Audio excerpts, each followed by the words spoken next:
Nietzsche ishte i fiksuar pas Dostojevskit.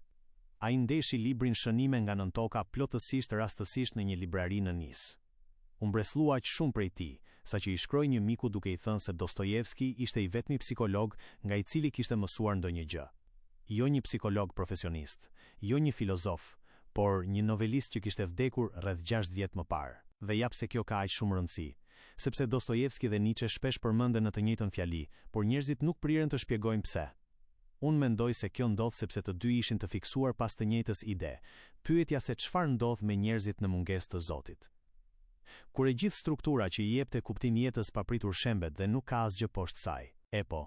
Mendoj se Dostojevski e sheh këtë pyetje dhe thot se kjo është ajo që prodhon njeriu në nën tokës. Personin e hidhëruar, të paralizuar, plot pakënaqësi, i cili e mendon çdo gjë më shumë se ç'duhet dhe nuk mund të lidhet me askënd. Nietzsche në thelb e lexoi këtë dhe mendoi se pikërisht ky është problemi që ai po përpiqej të zgjidhte. Sepse e gjithë përgjigjja e tij është: mirë, Zoti ka vdekur, kështu që ose do të dorëzohesh para nihilizmit ose do të ndërtosh vlerat e tua nga e para. Ti bëhesh dikush që nuk ka nevojë për atë vërtetim apo leje të jashtme për të ekzistuar. Por ja ku qëndron gjëja e çmendur, dhe gjëja që mendoj se e habiti Nietzschen kur mori në dorë Dostojevskin. Ndërsa Nietzsche po punonte me këto ide dhe para se t'i formulonte plotësisht ato, Dostojevski kishte shkruar dhe botuar tashmë një roman ku dikush kishte tentuar të jetonte ato. Te Krim dhe ndëshkim, kemi Raskolnikovin, i cili mendon se njerëzit e jashtëzakonshëm janë mbi ligjin moral të zakonshëm. Dhe kështu, kur ai vret dikë për t'u përpjekur ta provojë këtë, kjo e shkatron atë. Jo sekular kapet, por sepse fajësia nuk pyet për filozofitë e tij personale. Sepse ai gabonte për veten e tij. Dhe në atë roman Dostojevski pothuajse po shkruan një kundërshtim ndaj argumenteve të Nietzsches përpara se ai t'i shprehte ato. Duke thënë se nuk mund ta ndërtosh moralin tënd thjesht nga e para, në të vërtetë nuk funksionon ashtu me ndërgjegjen njerëzore. Nietzsche e lexoi, e kuptoi, por përsëri nuk ra dakord plotësisht me Dostojevskin. Ai mendonte se kthimi te Krishti, kthimi te dashuria dhe besimi ishte thjesht një dobësi. Në thelb, një rikthim te po ajo gjë nga e cila po përpiqesh të shpëtosh.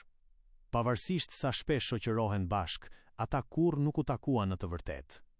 Dostojevski vdiq para se Nietzsche madje t'ia dinte emrin. Sidoqoftë, ata patën këtë lloj dialogu përgjatë viteve dhe përtej varrit.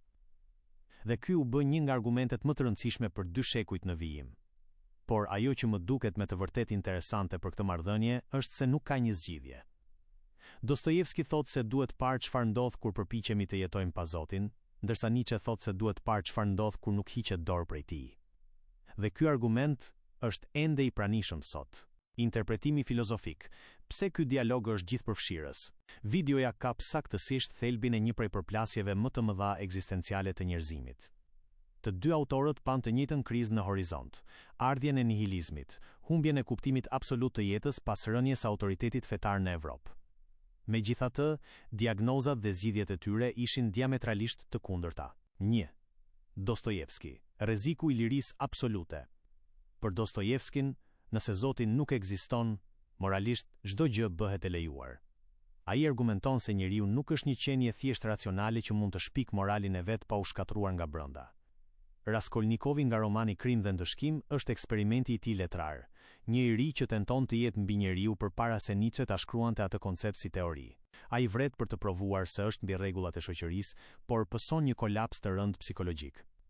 Dostojevski tregon se ndërgjegja njerëzore ka ligje të brendshme shpirtërore dhe thyerja e tyre sjell çmenduri. Zgjidhja e tij e vetme mbetet te përulësia dhe besimi. 2. Nietzsche, lindja e mbinjeriut. Nietzsche e admironte Dostojevskin sepse ky i fundit nuk i zbukuronte errësirat e shpirtit njerëzor. Vepra Shënime nga nën toka tregonte eksaktësisht se sa i mirë, i hidhëruar dhe i paralizuar bëhet njeriu kur humb kuptimin e jetës dhe bie në nihilizëm pasiv. Aty ku Dostojevski shihte nevojën për t'u kthyer te besimi, Nietzsche shihte një akt frike dhe dobësie.